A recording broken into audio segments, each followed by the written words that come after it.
My girlfriend wouldn't stop comparing me to her perfect ex, and even suggested I should be more like him. So I broke up with her in the same brutal way he dumped her, and she didn't see it coming. I'm Daniel, 28, and I've been dating my girlfriend, Alyssa, 26, for about a year. We met through mutual friends, and at first everything felt perfect.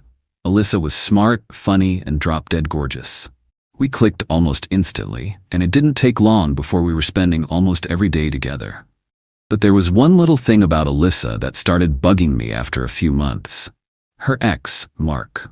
When we first started dating, she mentioned him in passing. They dated for 4 years, and things had ended badly. Fair enough. Everyone has baggage, and I wasn't about to judge her for that. At first, her mentions of Mark were casual. "Oh, Mark and I used to go to this coffee shop," or "Mark always used to say this movie was terrible." I didn't think much of it. He was part of her past, and that was fine. But as time went on, the mentions became more frequent. Then they became comparisons.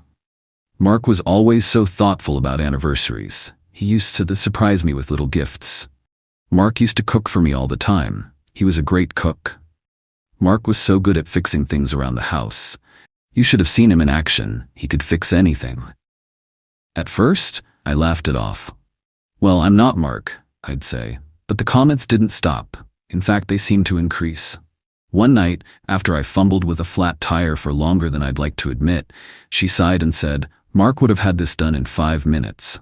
I tried to stay patient, but her fixation on her ex was starting to wear me down. Then came the tipping point. We were having dinner one night, and she brought him up again. This time, out of nowhere. "You know," she said between bites of pasta, "Mark used to always wear this cologne that smelled amazing. Maybe you should try it sometime. I think you'd really like it." I stared at her, incredulous. "Are you seriously suggesting I wear the same cologne as your ex?" She shrugged, completely unfazed. "It's just a suggestion. You don't have to get so defensive, Dan." That was the moment I realized this wasn't just a phase. Alyssa had one foot in the past, and no matter what I did, it seemed like I would always be living in Mark's shadow. I wasn't just dating Alyssa, I was competing with the ghost of her perfect ex-boyfriend. Still, I decided to give it one last shot. I asked her directly, "Why do you keep bringing up Mark? Are you sure you're over him?" She laughed like I'd said something ridiculous. "Of course I'm over him. It's just that he set the bar, you know? I guess I thought you'd want to know what I liked in a guy." Her words hit me like a ton of bricks. She wasn't comparing me to Mark because she missed him. She was comparing me because she thought I should become him. That's when I started to see the writing on the wall. If I was never going to be good enough in Alyssa's eyes, then maybe it was time to do something about it.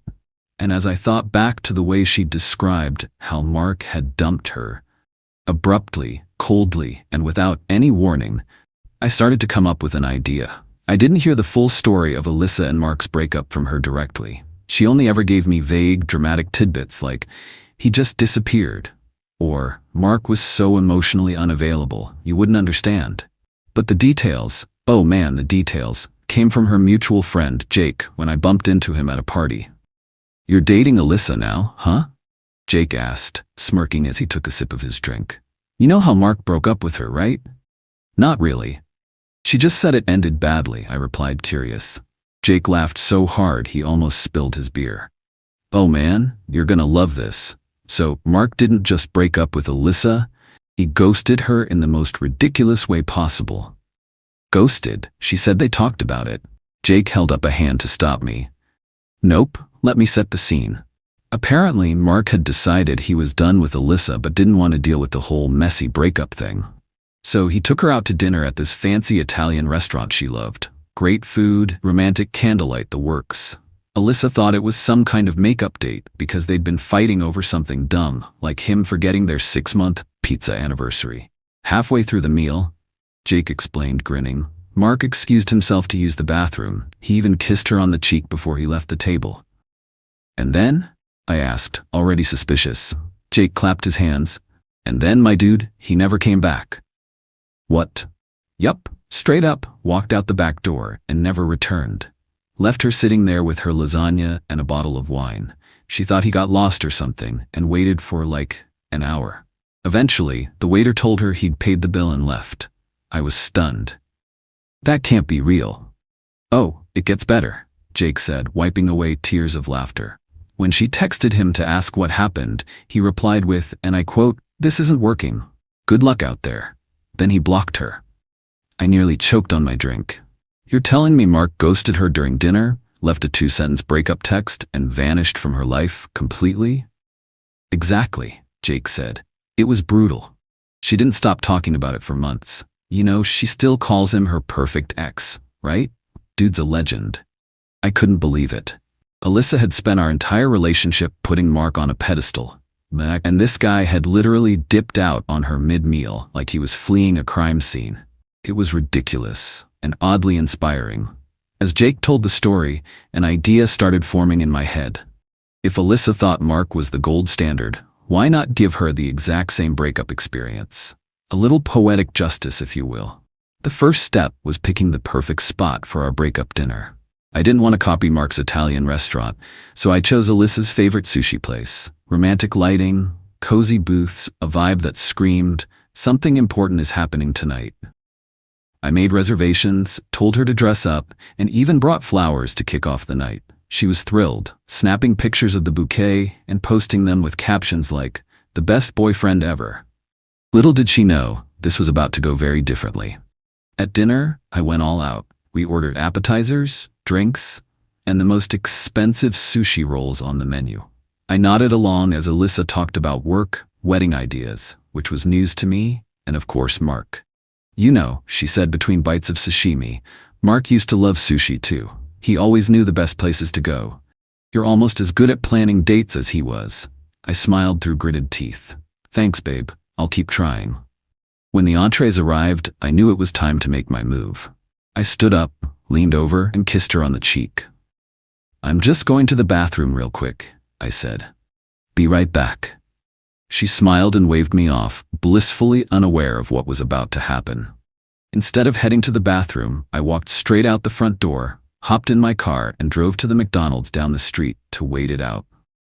I ordered fries and kept an eye on my phone, ready for the fireworks. Sure enough, about 20 minutes later, the texts started coming in. "Hey, are you okay? You've been gone a while. Seriously, where are you?" The waiter's starting to look at me weird. "Are you messing with me right now?" I waited another 5 minutes, then sent her the message I'd prepared in advance. "This isn't working. Good luck out there." And then I blocked her. The next day, Jake called me, barely able to speak through his laughter. "Dude, she's losing her mind. She posted on Instagram about being betrayed in the same way twice. You're a legend." Alyssa may have thought Mark's breakup was the worst thing to ever happen to her, but now she had a sequel. And honestly, I think I did it better. After I blocked Alyssa, I figured that would be the end of it. Or at least I hoped it would be. But if I thought Alyssa would take this quietly, I was sorely mistaken. The very next morning, Jake called me again, this time laughing so hard I could barely understand him. "Bro," he wheezed. "Alyssa's having a meltdown. Check her Instagram. Right now." Curious, I opened her profile, which she hadn't yet set to private. Her latest post was a chaotic, multi-slide rant paired with a heavily filtered picture of her half-eaten sushi rolls from last night. The caption was absolute gold. "Betrayed again. I can't believe I've been ghosted for the second time in my life. At a restaurant. How do I attract men who literally flee mid-dinner? Like, who does that?" She had tagged the sushi place for some reason and even added, "If you're reading this, Daniel, you suck." The comments were even better. Her friends were chiming in with gems like, "OMG again. What is it about you and restaurant ghosting? Girl, maybe stop ordering the expensive rolls next time." But what really killed me was a reply from Jake, who'd clearly seen the humor in all of this. At least he didn't wait until dessert. Efficiency, respect. Alyssa didn't find that funny. She replied with a furious, "This is not a joke, Jake." It didn't stop there. Later that day, Alyssa tried to call me from a different number, but I ignored it.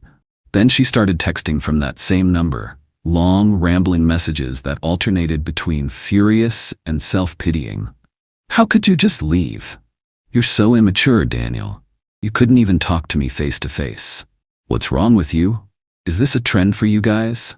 You'll never find someone as good as me, just like Mark never did." That last one made me chuckle. "As good as you? Lady, I paid for sushi I didn't even eat. Meanwhile, Jake kept me updated on the fallout. Alyssa had apparently gathered her closest friends for an emergency wine night, where she dramatically recounted the events of the breakup. One of them had apparently asked her if it was possible that she was the problem. That comment didn't go over well. By the end of the week, Alyssa's Instagram stories had shifted from angry rants to sad, self-reflective posts with quotes like, "Sometimes people leave because they can't handle your light, and you don't lose people, people lose you." Her final act of revenge came in the form of a TikTok. She posted a video reenacting both ghosting incidents, complete with dramatic music and fake tears. She played herself sitting at the table, all dolled up, looking around anxiously while pretending to check her phone.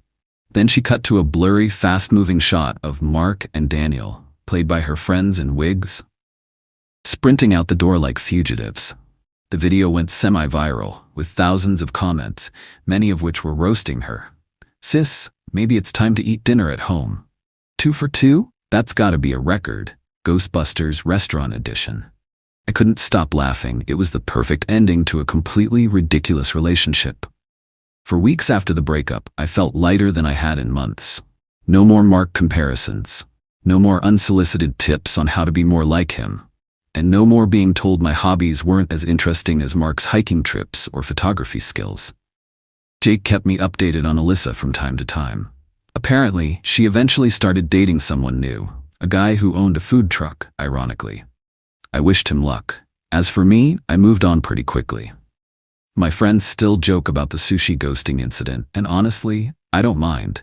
Every time someone tells the story, it gets funnier. Alyssa wanted me to live up to her perfect ex, so I figured I'd take a page out of his playbook. And honestly, I think I nailed it.